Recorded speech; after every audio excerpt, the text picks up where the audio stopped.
The computing company Orico recently sent me this cool portable magnetic SSD enclosure.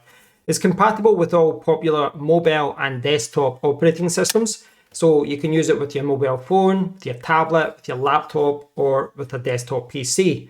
It's an incredibly versatile solution because you can put your own M.2 SSD inside here, but it also has a built-in micro SD card reader and SD card reader.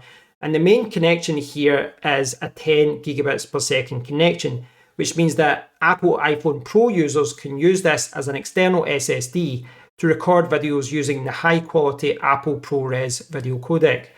Let's take a closer look at what it can do.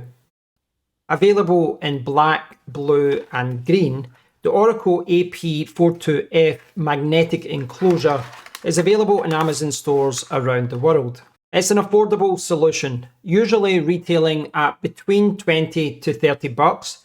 And one of the reasons this product is significantly cheaper than most other portable SSD solutions on the market is because this is an SSD enclosure. It's not an SSD. I prefer this approach myself as it allows you to select the SSD you use with the enclosure. And if that SSD were to fail, you don't have to throw the enclosure away. You simply replace the SSD. The magnetic enclosure comes packaged with a user manual, 2 screws, a Phillips screwdriver, and a flexible USB Type-C to Type-C cable that is rated at 20 gigabits per second. Orico also provides an adhesive magnetic O-ring for customers who don't have a magnetic phone or a magnetic phone case. My first impressions of the enclosure were positive. It's small and light with SD 3.0 rated micro SD card and SD card readers on one side and a 100 watt power delivery Type-C port on the other side that can output up to 85 watts to devices. At the base of the enclosure is the data Type-C port, which is rated at 10 gigabits per second. The enclosure supports M.2 2230 and M.2 2242 format SSDs. Some of Orico's marketing material states that the enclosure supports drives up to 2 terabytes, whilst other marketing material states that 4 terabytes is supported. But at the time of recording, I haven't tested either of those higher storage limits myself. Orico were kind enough to send me a 256GB PCI Express 3.0 SSD that uses the 2242 format, and that is the drive that I have been using in my testing. The drive comes packaged with a user manual, a screw, and a Phillips screwdriver. It also includes a useful little case to help you store the SSD. The enclosure can be opened up by simply removing one screw. Inside you will see the M.2 SSD slot and a pre-installed thermal pad to help keep SSDs cool. Once I had inserted the SSD and closed the enclosure, I weighed the enclosure with an SSD inside in at 69 grams, which is 2.4 ounces. As I noted earlier, I was initially impressed by how small and light the enclosure is, but it quickly became apparent that its light plastic build is quite fragile. This was not something I noticed initially when testing magnetic strength with my U-Green MagSafe stand, but the magnetic force of my phone case was so strong that if you attempted to pull the enclosure off the phone from the bottom, it would split the two parts of the enclosure apart. This happens because the top part of the enclosure is secured by a screw, but the bottom part is held in place by plastic grooves. Therefore, a strong magnet is enough to split the enclosure. I don't believe this design flaw affects usage or functionality, but I do recommend being careful when using this enclosure with phone cases that have strong magnets. The Orico magnetic enclosure has a USB 3.2 Gen 2 connection rated for 10 gigabits per second, which in theory means transfer speeds up to about 1000 megabytes per second, and that's exactly what Orico claims in their marketing. Before testing, I connected the enclosure to my Mac Studio and formatted the SSD as exFAT. I then ran tests on my iPhone 17 Pro Max, my M4 iPad Pro, my M4 Max Mac Studio, and my old Dell XPS 13 laptop. This would help me see how consistent the performance is across all those devices. Using Diskio on my iPhone, I saw write speeds around 700 megabytes per second and read speeds around 760 megabytes per second, and saw very similar results on my iPad Pro too. Orico claims up to 104 megabytes per second for the SD card and micro SD card readers, but in my testing, I only got 69 megabytes per second writing and 88 megabytes per second reading, even with a high-speed micro SD card. Again, I saw similar results on my iPad Pro. When I connected the enclosure to a 10 gigabits per second USB Type-C port on the front of my Mac Studio, the SSD hit around 755 megabytes per second writing and 802 megabytes per second reading, whilst the SD card reader stayed around 84 megabytes per second both ways. Switching to a Thunderbolt 5 port at the back of my Mac Studio gave a small bump in performance, 837 megabytes per second writing and just over 900 megabytes per second reading for the SSD, with the SD card performance unchanged. Finally, on my older Dell XPS 13 laptop with a Thunderbolt 3 connection, the SSD managed 812 megabytes per second writing and 895 megabytes per second reading, with SD card reader speeds once again in the 80 megabytes per second range. Overall, the SD card reader performs about as expected for an enclosure like this. The SSD speeds are good enough for video recording, file transfers, or backup storage, but you're not getting record-breaking performance. In fact, it's a little slower than the Zike SSD I reviewed recently. So while the Orico enclosure is versatile and benchmarking results seem to be consistent, it's not the fastest portable SSD solution that is on the market. Benchmarking is great for showing what kind of speeds that a drive can achieve, but sustained performance over time is what really matters, especially for video recording. That's especially important here since the Orico enclosure doesn't have a built-in fan. To test this, I used Blackmagic Design's Blackmagic Cam app on my iPhone, recording at 4K resolution at a high bit rate using Apple ProRes RAW. My first tests were at 120 frames per second, and unfortunately the Orico enclosure struggled. It failed after 1 minute 25 seconds on the first attempt, 52 seconds on the second, and 49 seconds on the third.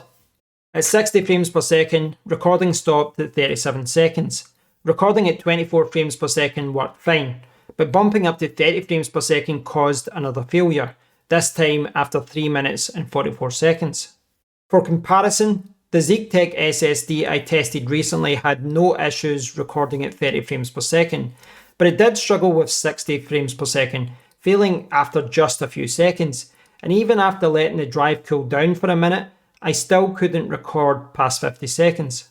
These recording tests really highlight how demanding Apple ProRes recording can be, especially at higher frame rates. So no matter what external SSD you use, it's a good idea to test your specific setup and adjust your recording bitrate or resolution or frame rate accordingly. I hope you now have a better understanding as to what this M.2 SSD enclosure is all about. But before I go, I want to give you an overview of some of the things that I've spoke about and put some things into context. I think the design here is really good. It looks cool, quite colourful, quite nifty. It's very, very light. I like the fact we've got some SD card readers here. Yes, SD 4.0 would have been good, but you're not going to get that at this price range. The flexible cable here is a really good choice because, it works really well, but it means that you can connect it easily to your phone, but also to other devices as well. We also have power delivery. Now, I've tried this with my iPhone, I've tried it with my laptops, and I'll show you just now with my iPad Pro. And if we connect this up here, come on, get in there. There we go. Charging. So yeah, that's good, because if you're using this to connect to a laptop for storage or something, or your tablet, then you can keep it charged. And it's maybe something you'll use if you're recording as well. Now, bad points. I think the build quality is one of the major concerns, because this feels plastic, and it is plastic, and you quickly realize that when you use it with a strong case. And look what's happening just now. This is something that's happened over the last day or so. I'm going to show you this because it just kind of shows you how cheap this build is. Look at that. That should not happen. That should not happen. I don't care how cheap it is, that should not happen. So I'm kind of illustrating one of the problems with this is that you've got a lot of great features here, but the build quality, I mean, they've just used cheap parts in a lot of different areas. And you saw the way that was breaking up there, and that's because we've only got one screw at the top to secure it. And when you do that, the rest of it just comes away like that because there's nothing to secure the bottom. You've got these plastic ridges, but they don't hold it in place. So it's a really, I mean, it looks good visually, cosmetically, but it's a really poorly thought out design. It really is. And it, you know, even just like this should be secured better in there. And they've obviously just went for cheap components. So that's a little bit disappointing. Now, from a performance point of view, I showed you that the Zike SSD that I've got was a little bit faster in the SSD tests, but also, you know, whereas this did well at 24 frames per second and just didn't seem to be able to do 30 frames per second, this was fine at 30 frames per second, but then that's where this one stopped. So this was a little bit better, but it's important to remember again that Apple ProRes is quite intensive. And if you drop a few frames because of overheating, then, you know, the recording will just stop. This has an internal fan. Here we don't. We just have a thermal pad for the SSD. But remember, there's other things in here that will overheat, the controller, etc. And I suspect it's, you know, those other components overheating that's causing the problem. So I think that for you know, for photographers, for professionals that need to do high quality recording, you're not going to look at something like this. But for a simple storage device, yeah, that's fine. And I think for most people's recording needs, it should be okay as well. You know, bear in mind, I was showing you like really high bitrate Apple ProRes recording bit rates, etc. So I was really putting this to the test. So I don't think most people would do that because of those large file sizes. I think most people would go, you know, slightly lower settings. But I think for your average user, this is maybe the way to go. Again, I have to reiterate, as I showed you there, the build quality is extremely disappointing, especially the more you use it, you realise how badly this is put together. But there's one thing I've not really spoke too much about yet, and that is price.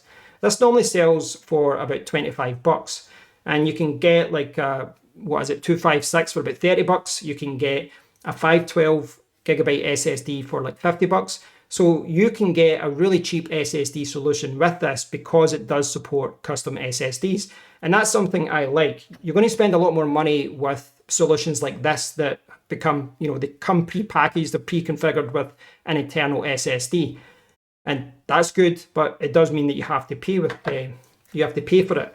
Whereas with your own custom SSD, I could put a 1 or a 2 terabyte SSD in here, and down the line, if I'm not using this anymore, take the SSD out, put it into a hard drive, put it into a laptop or something. The SSD isn't trapped. So I like that aspect of it.